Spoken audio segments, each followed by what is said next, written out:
नमस्ते दोस्तों। आज मैं बात करूंगी ब्रशिंग टेक्निक की। तो आज हम जानेंगे कि हमें ब्रश कैसे करना चाहिए, क्योंकि आमतौर पर ब्रश तो हम सभी करते हैं, लेकिन सही तरीके से नहीं, जिससे हमारे दांतों को कई सारे नुकसान होते हैं। और अगर हम सही टेक्निक से ब्रश करेंगे तो उससे हमें क्या क्या बेनिफिट्स हो सकते हैं, वो हम आज इस वीडियो में जानेंगे। और ये भी जानेंगे कि ब्रश करने की सही टेक्निक क्या है। तो चलिए शुरू करते हैं ये वीडियो और जानते हैं कि ब्रश करने की प्रॉपर टेक्निक क्या होनी चाहिए। जनरली फ्रेंड्स क्या होता है ना, और स्पेशली किड्स में, कि वो बहुत अब्रप्टली टूथ ब्रश करते हैं, जो कि टोटली रॉन्ग है। क्योंकि इस तरीके से जब हम अपने दांतों पर ब्रश करते हैं ना, तो उनके जो ऊपर की लेयर होती है, जिसे हम इनेमल बोलते हैं, वो वेयर ऑफ होने लगती है और सर्वाइकल पोर्शन घिस जाता है, जिस कारण हमारे दांतों में सेंसिटिविटी हो जाती है। So guys, don't do hard brushing on your teeth. तो चलिए जानते हैं टूथब्रश करने का करेक्ट वे। तो मैं आपको इसे एक मॉडल पर बताऊंगी और फिर वैसे ही इसे आप अपने दांतों पर करिएगा। तो इसके लिए हम सबसे पहले एक सॉफ्ट टूथब्रश लेंगे और उसमें पी साइज अमाउंट का टूथपेस्ट लगाएंगे। ये हमने अपना मॉडल ले लिया है और इसके लोअर पार्ट पे हम पहले देखेंगे। टूथब्रश को 45 डिग्री पर प्लेस करते हुए मैं धीरे धीरे सर्कुलर मोशन में स्ट्रोक देने हैं और फिर स्विपिंग मोशन में स्ट्रोक देने हैं। ठीक है, तो हमें अपने टूथ सरफेस से 45 डिग्री एंगल पर रखते हुए हमें इसे सब जिंजाइवली जाते हुए धीरे धीरे सर्कुलर मोशन में और फिर स्विपिंग मोशन में टूथब्रश को मूव करना है। ऐसे ही हमें इसके इनसाइड सरफेस पे करना है। हमें धीरे धीरे इसको सर्कुलर मोशन में और फिर स्विपिंग मोशन में मूव करना है। एंटीरियर टूथ का जो पार्ट है उसमें हमें टूथब्रश को वर्टिकली प्लेस करके सर्कुलर मोशन और फिर स्विपिंग मोशन में ऊपर की तरफ पुल करना है।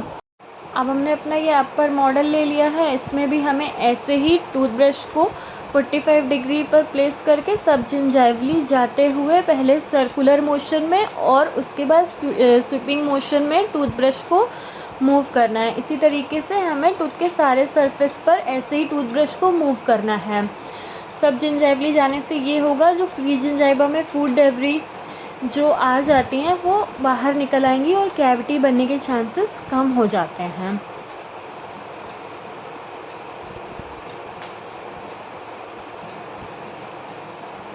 अब हम देखते हैं कि टूथ के इनसाइड सरफेस पर कैसे करना है।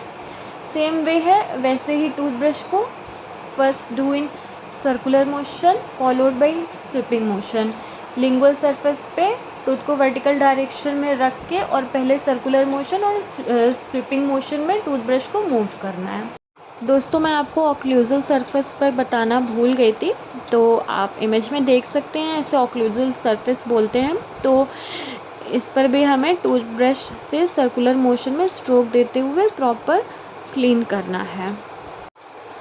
और आपको दिन में 2 बार ब्रश ज़रूर करना है। रात में सोने से पहले ब्रश तो आपको ज़रूर ही करना है।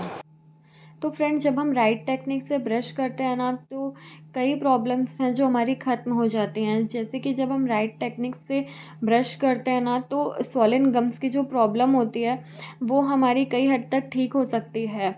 क्योंकि जो हमारा फ्री जिंजाइवा होता है ना, उसमें फूड डेब्रिस कलेक्ट हो जाती हैं और अगर हम राइट टेक्निक से ब्रश कर रहे हैं तो वो फूड डेब्रिस बाहर निकल जाएंगी, जिससे कि वो फूड डेब्रिस हमारे गम्स में डिपॉजिट नहीं होंगी और हमें स्वॉलन गम्स की प्रॉब्लम नहीं होगी। और दोस्तों, हम बहुत हार्ड ब्रश करते हैं, उस वजह से क्या होता है ना, हमारे दांत घिस जाते हैं, उनकी जो ऊपर की लेयर होती है वो वेयर ऑफ हो जाती है, जिसे हम एब्रेजन बोलते हैं। तो ये प्रॉब्लम भी हमारी ख़त्म हो सकती है। हमारे दांतों के बीच में खाना फंस जाता है जो सड़न पैदा करता है, जो आगे चल के कैविटी बन जाती है। तो ये प्रॉब्लम भी कई हद तक कम हो सकती है। और हमारे दांतों में सेंसिटिविटी की भी प्रॉब्लम हो जाती है। जब हमारे दांत के ऊपर की लेयर चली जाती है तो उससे सेंसिटिविटी की प्रॉब्लम हो जाती है। तो ये प्रॉब्लम भी ख़त्म हो सकती है। तो दोस्तों, अगर आपको मेरा ये वीडियो अच्छा लगा हो तो प्लीज़ इसे लाइक करिए, शेयर करिए और मेरे चैनल को सब्सक्राइब करना मत भूलिए। और अगर आपको इस वीडियो से रिलेटेड कुछ भी पूछना हो तो मुझे आप कमेंट सेक्शन में लिखकर पूछ सकते हैं। तो बाय बाय दोस्तों, मिलते हैं नेक्स्ट वीडियो में।